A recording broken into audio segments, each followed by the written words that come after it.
चंडीगढ़ चल चलते हैं। वहां पर जो सेना में भर्ती होने वाले इच्छुक अभ्यर्थी मौजूद हैं, उनसे कुछ सवाल ले लेते हैं।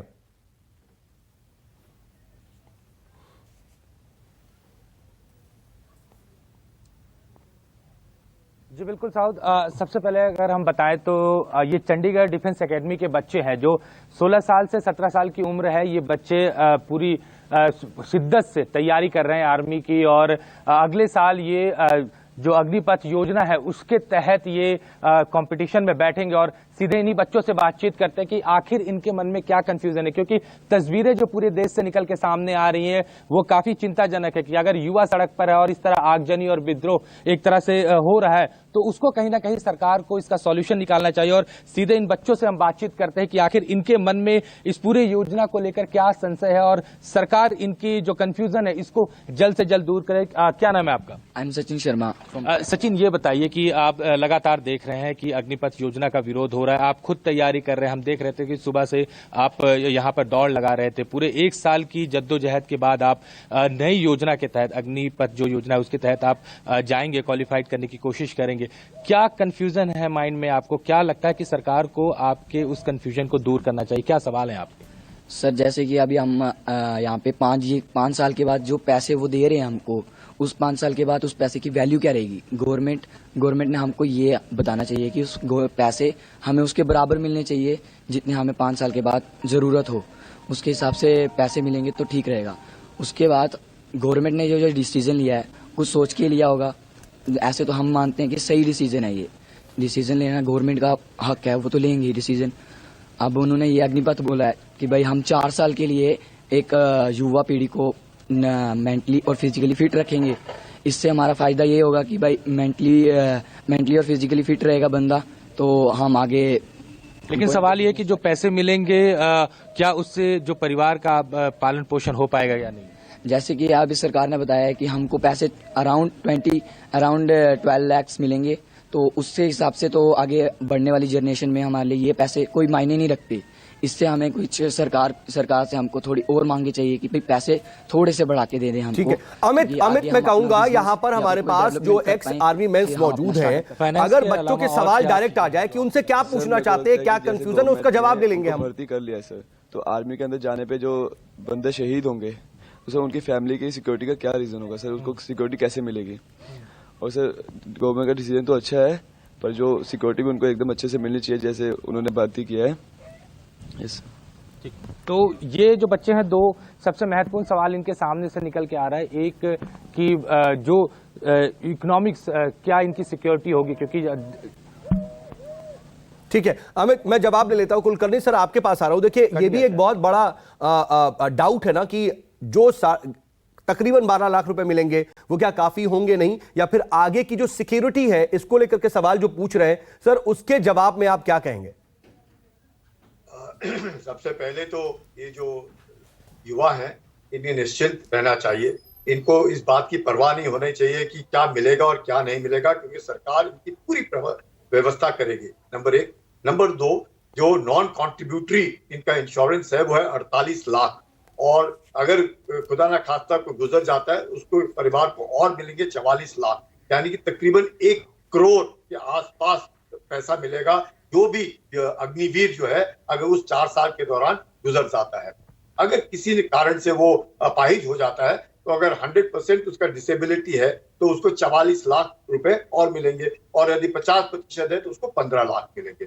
जहां तक कि वो उसका सवाल था बच्चे का कि हमें 12 लाख मिल रहे हैं, उससे ज्यादा उस वक्त जो भी होएगा, अभी जो है क्योंकि इनका जो कंट्रीब्यूशन है 30%, उसका मैचिंग कंट्रीब्यूशन सरकार करेगी। हो सकता है वो 12 लाख ना हो, 15 लाख हो सकता है वो 20 लाख तक चला जाए, लेकिन सवाल 12 लाख, 15 लाख, 20 लाख का ना है।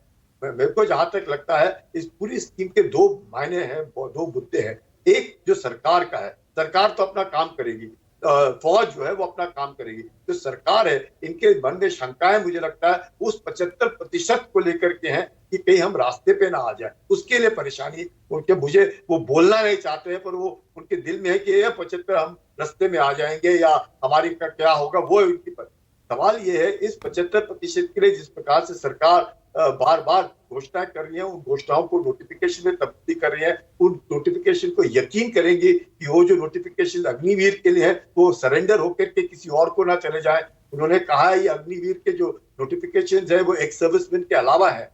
ये अग्निवीर जो अग्निपथ जो सिस्टम है ये स्टैंड अलोन है, ये एक्स सर्विसमैन नहीं है। ये 4 साल के बाद भी जब बाहर जाएंगे ये एक्स सर्विसमैन नहीं है, ये अग्निवीर ही कहलाएंगे। और ये अग्निवीर जो बाद में जब जाएंगे, चाहे वो सीपीओ में हो, चाहे सेंट्रल आर्म पुलिस फोर्स में हो, स्टेट पुलिस फोर्स में हो, बैंक में हो, रेलवे में हो, मर्चेंट नेवी में हो, कहीं पर भी जाते हैं, एजुकेशन डिपार्टमेंट में जैसे कहा फिजिकल इंस्ट्रक्टर्स हो, जहां पर भी ये जाते हैं ये अग्निवीर के तौर पर इनके एब्जॉर्ब किया जाएगा। इसके अलावा जो इंडस्ट्रीज हैं इनको लेंगी, और यही नहीं इसके अलावा जो खुद अपना कोई कारोबार चलाना चाहते हैं उसके लिए सरकार मदद करेगी सॉफ्ट लोन देकर के। तो इन बच्चों ने वो चिंता नहीं कर, जो इनको मिलेगा, जो फायदा इनको होगा फौज में आने के बाद, जिसका उनका अनुशासन हुआ, उनको स्किल मिलेंगे, स्किल के सर्टिफिकेट्स मिलेंगे, यकीन किया जाएगा, डिप्लोमा मिलेंगे, इंदिरा गांधी ओपन यूनिवर्सिटी से इनको फायदे होंगे। तो मुझे लगता है आज जो ये इनके दिल में शंकाएं है, बहुत अच्छा है बात है कि शंकाएं हैं, उन शंकाओं को सरकार दूर करने की कोशिश कर रही है।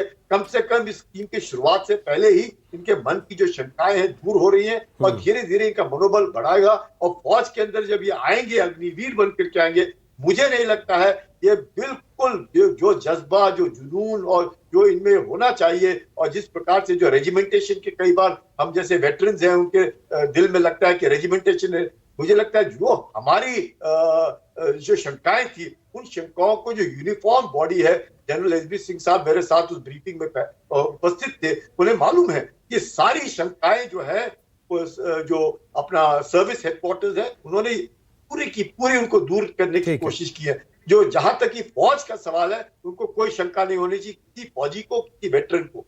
जहां तक कि सरकार का जो काम है वो सरकार का काम है कि ये जो 75% लोग हैं उनको, उनके जो फ्यूचर है वो जो है उनको लगना चाहिए सिक्योर है, चिंता ना करें, उन्हें नौकरी मिलेगी। नौकरी नहीं मिलेगी, आधे तो मुझे लगता है वो खुद नौकरी नहीं करना चाहेंगे, अपना खुद अगर कोई भी व्यापार करना चाहते हैं, जैसे भी करना चाहते हैं, इंडस्ट्री में जाना चाहते हैं, अपनी पढ़ाई पूरी करना चाहते हैं, आगे बढ़ के कुछ बनना चाहते हैं, तो उनको पूरा सहयोग मिलेगा, उनका फायदा है। तो कम से कम ये सोच करके अगर वो आएंगे तो मुझे लगता है it's a win win situation. और लग रहा है कि कंफ्यूजन काफी दूर भी हो रही है। और दिनेश नैन साहब भी हमारे साथ मौजूद हैं। दिनेश सर, सवाल तो आप सुन रहे हैं और सिक्योरिटी को लेकर के भी सवाल आ रहे हैं, और फिर दूसरी तरफ ये था कि हमने अगर आधा रास्ता तय कर लिया है, अगर हमने कुछ लेवल्स क्लियर कर लिए हैं तो हमें प्रायोरिटाइज किया जाएगा या नहीं किया जाएगा, आपका जवाब? देखिए, अच्छी बात है अगर कोई चीज क्लैरिफाई की जा रही है, लेकिन मेरी शंकाएं अभी भी हैं। मुझे नहीं मालूम जनरल सिन्हा और जनरल कुलकर्णी इन बात को क्यों नहीं समझ रही हैं और किस कारण से नहीं समझ रही हैं। हमें वन रैंक वन पेंशन आज तक नहीं मिला, ये बोलते मिल गया। हमारे पास वो सैनिक जो आज बाहर निकल रहे हैं उनको कोई नौकरी नहीं मिलती, ये बोलते नहीं बहुत बढ़िया है, डंडे लेके खड़े हुए एटीएम के सामने। मैं पहली बात एक अपील करना चाहूंगा इन सभी युवाओं से, पहली बात तो देश की प्रॉपर्टी ये तोड़ना फोड़ना बंद करें। सैनिक ऐसा काम नहीं करते हैं, और अनुशासन से रहे ताकि आपकी बात को पूरे देशवासी ढंग से सुने। और ये सब तोड़ फोड़ उग्रवाद करना गलत बात है। रही बात दूसरी कि अगर आपके 35,000 लोग ये निकल के आ रहे हैं, किसने बोला? ये कैसे बोल सकते हैं आप कि ये जो अग्निवीर है ये सैनिक नहीं होंगे? अगर ये सैनिक नहीं तो सेना में क्या कर रहे हैं? समझ में नहीं आ रहा कैसी भाषा का इस्तेमाल हो रहा है। ये सैनिक है, अब ये सैनिक बाहर आते हैं हमारे, तो क्या इन सभी सैनिकों को 100% एब्जॉर्ब कर रहे हैं? नहीं। 10% के अंदर कितने लोग हैं सेंट्रल रिजर्व पुलिस फोर्सेस के अंदर? मात्र मुश्किल से 500 से 600 लोग। सारे पुलिस को मिला ले पूरे 30 स्टेट की 3,000 लोग। रेलवे में मिला लीजिएगा तो भर्ती होती है हर साल 2,000 लोग। तो बाकी लोग कहां जाएंगे? उनका जो बच्चों का जो प्रॉब्लम है उसको ध्यान दीजिए। हम सैनिक हैं, सैनिक जैसी बातें करें। क्यों यहाँ पे बैठ के हम लोग गलत बात करते हैं? सैनिक जैसी बातें करें आप लोग। और मैं आपसे रिक्वेस्ट करूंगा इस चीज के लिए, गवर्नमेंट पर डेफिनेटली इसमें देख रही है, अगर कहीं पे कोई कमी पेशी है वो दूर की जाएगी। लिहाजा जितने भी बच्चे हैं ये गलत हरकत ना करें, अपने पॉइंट को प्रोजेक्ट करें। गवर्नमेंट अगर आपको बुलाती है, आपसे बात करती है, अपनी दिल खोल के अपनी बात रखें। और जहां तक सेना का सवाल है, हमारे जो परमवीर चक्र विजेता है कैप्टन बादल सिंह, वो इसी रैंक से उठ करके वहां तक गए हैं। कैसे आप उसको बोल सकते हो गलत बोल रहा है? किस लिहाज से बोल सकते हो? क्या चाहिए कुछ? अब मैं देख रहा हूं हर चैनल के ऊपर कुछ ऑफिसर जाके गुणगान कर रहे हैं। क्या चाहिए आप लोगों को? क्या सेना के लिए काम कर रहे हो? किसके लिए कर रहे हो? मेरा इतना ही कहना है। नमस्कार, मैं हूं मानक गुप्ता। अगर आपको हमारा ये वीडियो पसंद आया हो तो इसे लाइक और शेयर जरूर करें, और हां, हमें सब्सक्राइब और फॉलो करना ना भूलें ताकि आप देश और दुनिया की कोई खबर मिस ना करें। तो जुड़े रहिए हमारे साथ और देखते रहिए न्यूज़ 24।